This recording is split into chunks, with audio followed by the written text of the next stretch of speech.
Hello students, हम लोग पढ़ रहे थे ट्रायंगल ऑफ वेक्टर एडिशन, जिस पे बेस्ड हमने न्यूमेरिकल बताया था लास्ट लेक्चर में।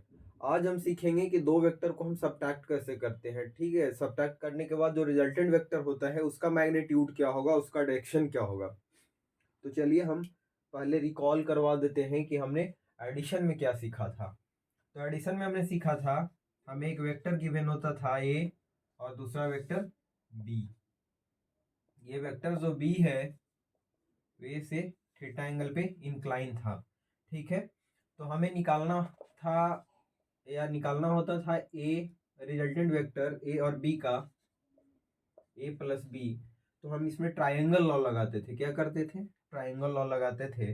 और ट्रायंगल लॉ लगाने का क्या नियम होता है कि फर्स्ट वेक्टर के हेड पे दूसरे वेक्टर को के टेल को शिफ्ट करिए।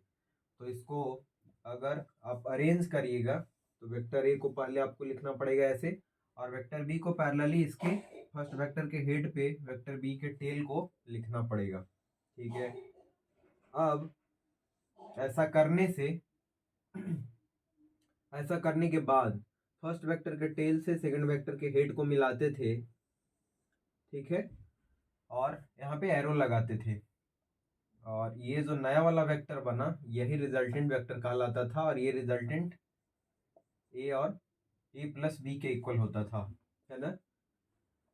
यहाँ पे देखिए, अगर एंगल और ए और बी के बीच में देखें तो यहाँ पे थीटा अगर है, थीटा जो है बी के साथ हॉरिजॉन्टल लाइन के साथ वेक्टर बी थीटा एंगल बना रहा है, तो यहाँ पे भी वेक्टर ए के साथ, चूंकि वेक्टर ए का डायरेक्शन हॉरिजॉन्टल लाइन के लॉन्ग है, तो हॉरिजॉन्टल के साथ बी जो है थीटा बनाएगा, मतलब ए और बी के बीच का एंगल क्या हो जाएगा, यहाँ पे थीटा हो जाएगा। तो आर को लिखते थे ए प्लस बी।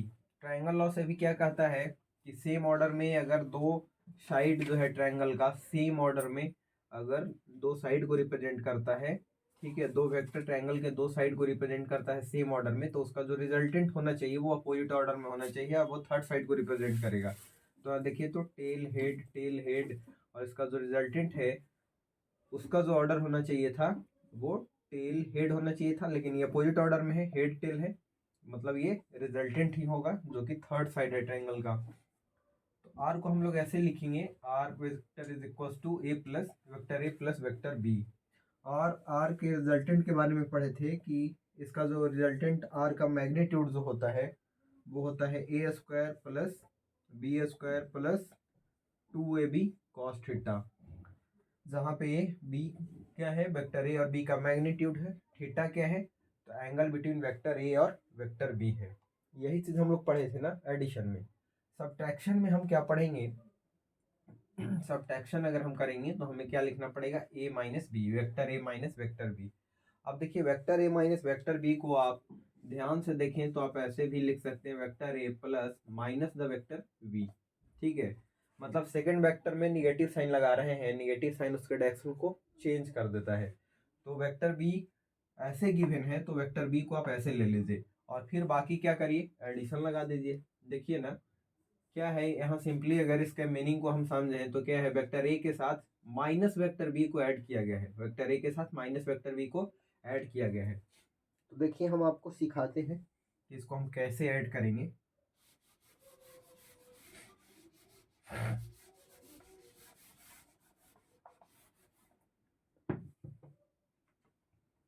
क्या निकालना है, vector A minus vector B निकालना है। तो क्या करना है, हमें ए के साथ माइनस वेक्टर बी को ऐड करना है। तो एडिशन करने के लिए क्या करते हैं, पहले वेक्टर ए बना लेते हैं, और ए के हेड पे वेक्टर दूसरे वेक्टर के टेल को पुट करते हैं। तो दूसरा वेक्टर पहले हम बना लेते हैं, यहाँ पे बी नहीं, इस बार हमें वेक्टर माइनस वेक्टर बी चाहिए, मतलब दूसरा वेक्टर बना लेते हैं जो जिसका एरो जो है का लेंथ वेक्टर बी के लेंथ के बराबर होना चाहिए। तो माइनस बी का भी लेंथ जो है बी के लेंथ के इक्वल होगा, और डायरेक्शन इसका अपोजिट होगा। ये ऐसे है तो ऐसे इसका एरो होना चाहिए। तो इस बार इसको और इसको हमें ऐड करना है।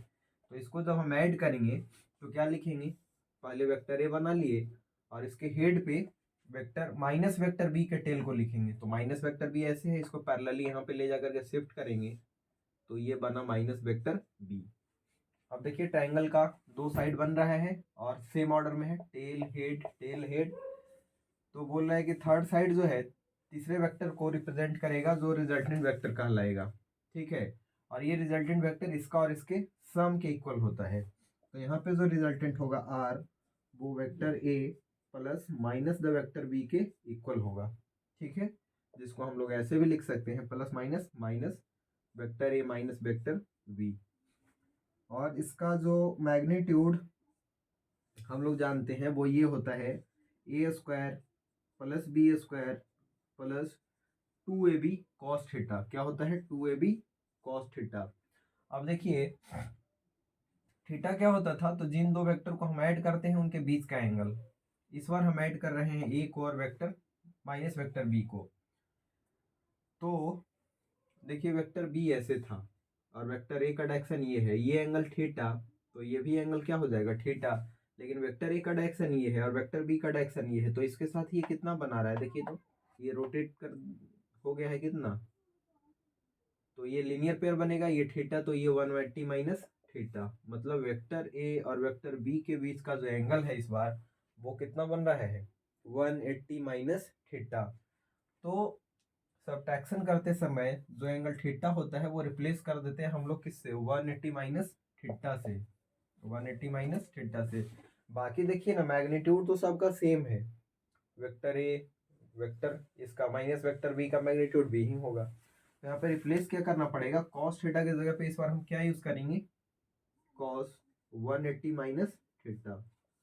तो ये मिलकर के क्या हो जाएगा, ये हो जाएगा रूट अंडर ए स्क्वायर प्लस बी स्क्वायर और कॉस 180 माइनस थीटा होता है माइनस कॉस थीटा, तो यहाँ पे प्लस माइनस माइनस हो जाएगा माइनस 2ab कॉस थीटा। क्या हो जाएगा माइनस 2ab कॉस थीटा। जहाँ तक रिजल्टेंट की बात है, मतलब जो नया वेक्टर रिजल्टेंट वेक्टर जो है ए के साथ कितना एंगल बनाएगा अल्फा, तो उसको हम ऐसे निकाल सकते हैं। इस केस में हम सीखे थे जब ऐड करते थे, उस केस में हम सीखे थे कि ये जो है देखिए यहाँ पे हम बता रहे हैं आपको कौन सा फिगर को मिटाएं, चलिए इसको मिटाते हैं।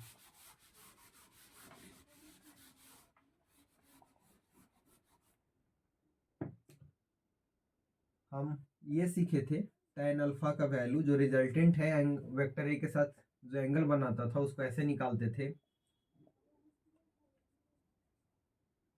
हम लोग निकालते थे ऐसे या लिखते थे B sine theta divided by A plus B cos theta.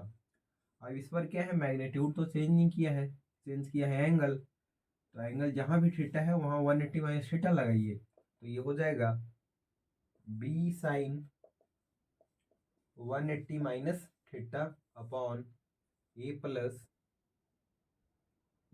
देखिए हर जगह हम इसमें छोटा वाला यूज किए हैं बी ए और ये बी, ये हो जाएगा A plus B cos 180 minus theta. तो मिल करके क्या बन जाएगा, ये हो जाएगा बी साइन 180 माइनस थीटा होता है साइन थीटा अपॉन ए कॉस 180 माइनस थीटा होता है माइनस कॉस थीटा, तो हो जाएगा माइनस बी कॉस थीटा। ये किसका वैल्यू आया tan अल्फा का। मतलब जो रिजल्टेंट है ए और माइनस बी का, वेक्टर ए और माइनस बी का जो रिजल्टेंट वेक्टर है वो कितना एंगल बना रहा है अल्फा एंगल बना रहा है वेक्टर ए के साथ। और ये अल्फा का वैल्यू हम लोग कैसे निकालते हैं, तो इस तरीके से B sine theta divided by A minus B cos theta. और इसका रिजल्टेंट का जो मैग्नीट्यूड है वो देखिए फाइनली ये आपको मिला A square B square minus 2ab cos theta. A minus B के केस में देखिए जहाँ पे भी कॉस वाला टर्म आया है वहाँ पे माइनस लग रहा है, A square plus B square minus 2ab cos theta. यहाँ पे देखिए B sine theta divided by A minus B cos theta, यहाँ भी बी कॉस थीटा वाला टर्म है उसके आगे माइनस लग गया है। तो इस तरीके से हम दो वेक्टर को सब्ट्रैक्ट करते हैं, उसके रिजल्टेंट के मैग्नीट्यूड को फाइंड करेंगे इस फॉर्मूला से, और उसके रिजल्टेंट को मतलब जो रिजल्टेंट है वो कितना एंगल बनाएगा, ठीक है, उसके डायरेक्शन को हम इससे ऑब्टेन करते हैं इस फॉर्मूला से tan alpha is equals to B sine theta divided by A minus B cos theta. इस पे बेस्ड कोई भी जेईई मेन का प्रीवियस ईयर का क्वेश्चन होगा तो हम इसका ज़रूर एक सेशन लेकर के आएंगे। सो आज हम लेक्चर को यहीं पे समाप्त करते हैं। Thank you, bye bye, take care.